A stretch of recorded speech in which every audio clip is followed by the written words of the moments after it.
It's the Real News Network, and I'm Ben Norton. As the campaign to boycott Israel for Palestinian rights is growing internationally, even pro-Israel lobby groups are secretly admitting on the inside that the boycott tactic is effective. A new confidential report from Creative Community for Peace, CCFP, which is a Los Angeles-based pro-Israel lobby organization that targets the entertainment and art industry, a leaked report from this group reveals that the cultural boycott against Israel has an even deeper impact than was previously recognized. The CCFP was recently exposed by the progressive organization Jewish Voice for Peace to be a front organization for StandWithUs. StandWithUs is a staunchly right-wing pro-Israel lobby group that is in fact partially funded by the Israeli Ministry of Strategic Affairs, so it receives money from the Israeli government. And CCFP, its goal is to attack and organize smear campaigns against artists who participate in the cultural boycott of Israel. So joining us to talk about what this means for the international BDS, Boycott, Divestment, and Sanctions movement against Israel is Ali Abunimah. Ali is co-founder of the award-winning online publication, The Electronic Intifada, and he's the author of One Country and the Battle for Justice in Palestine. Thanks for joining us, Ali. Thank you, Ben. So, Ali, can you walk us through who CCFP is and specifically what its links are to StandWithUs? These are right-wing pro-Israel lobby organizations. Can you explain to the viewers what the cultural boycott is and why these groups are so aggressive against the cultural boycott?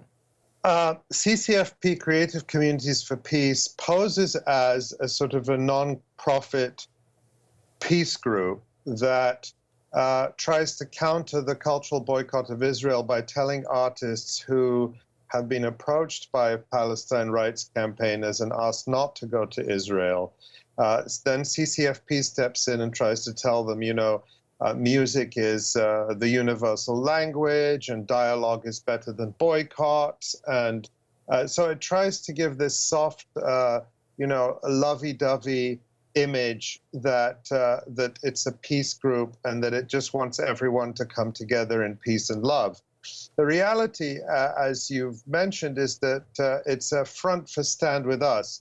Now, StandWithUs is a far-right pro-Israel group that a few years ago, the Prime Minister's office in Israel, the office of Benjamin Netanyahu, decided to fund directly in order to do propaganda for Israel. Now, it's not clear if that funding ever went through. It was widely reported that the funding was awarded, but then StandWithUs subsequently denied ever receiving the funding. But nonetheless, StandWithUs is part and parcel of the network of propaganda organizations that work closely with the Israeli government to spread an anti-Palestinian message and try to sabotage and thwart the nonviolent boycott, divestment, and sanctions movement. Now let's look at this specific report. This report that was a confidential report from CCFP and has been cited by Jewish Voice for Peace. It really clearly spells out the organization's politics.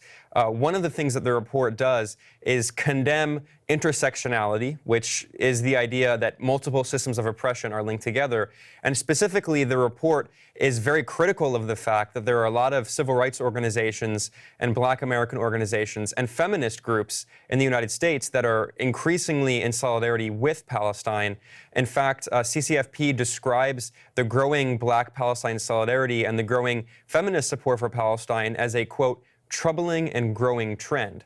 So it's very clear that this is a right-wing organization.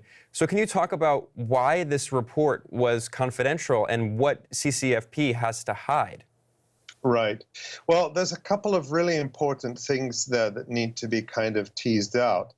One is the observation, which is not unique to CCFP. Other Israel lobby groups, and in fact the Israeli government, have said very clearly time and again that they view growing Black solidarity with Palestine to be a real threat to their efforts to shore up support for Israel in the United States. Why? Because Black support for Palestine is rooted in such historic struggles or identification with the Palestinian struggle based on the Black struggle for liberation from American state racism, apartheid, and Jim Crow, and of course the anti-apartheid struggle in South Africa. So Israel fears that black support not only widens the base of support for Palestinians, but gives the Palestinian cause much more progressive credibility. And that's exactly what the CCFP report is saying.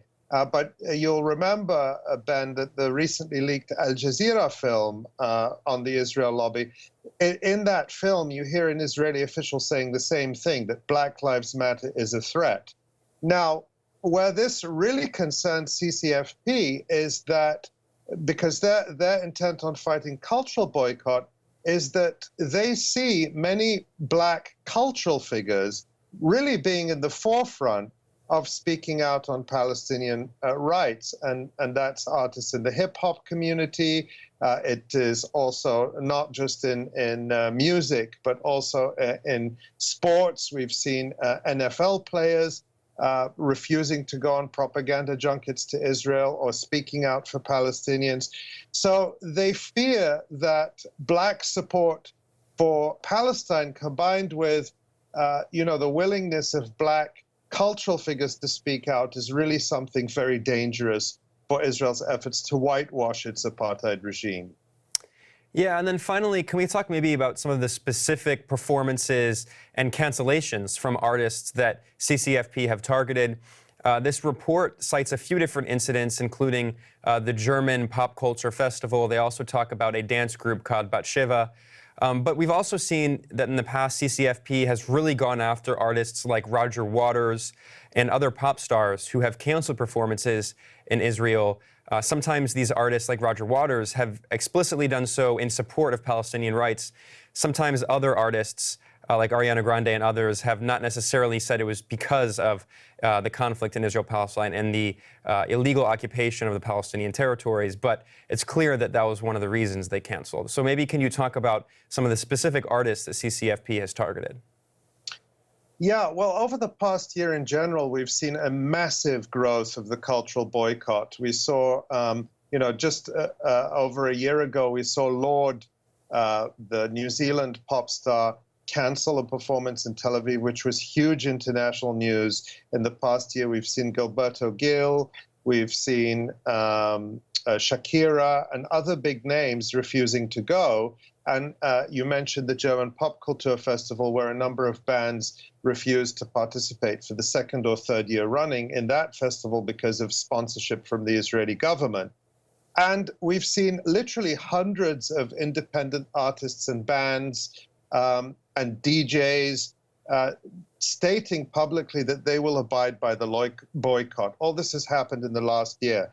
Now, what's significant is Israel has really tried to thwart this through a carrot and stick approach. The carrot is offering artists very large paydays, and of course also Lana Del Rey canceled recently, despite reportedly being offered a massive amount of money to go and play at a festival in Israel, but she canceled after a campaign. So that's the carrot approach, is offering large paydays to these artists, and the stick is to really smear them and go after them, as has happened to Roger Waters, where there have been efforts to prevent him from performing in public stadiums, or to have his shows canceled, or just generally to smear him.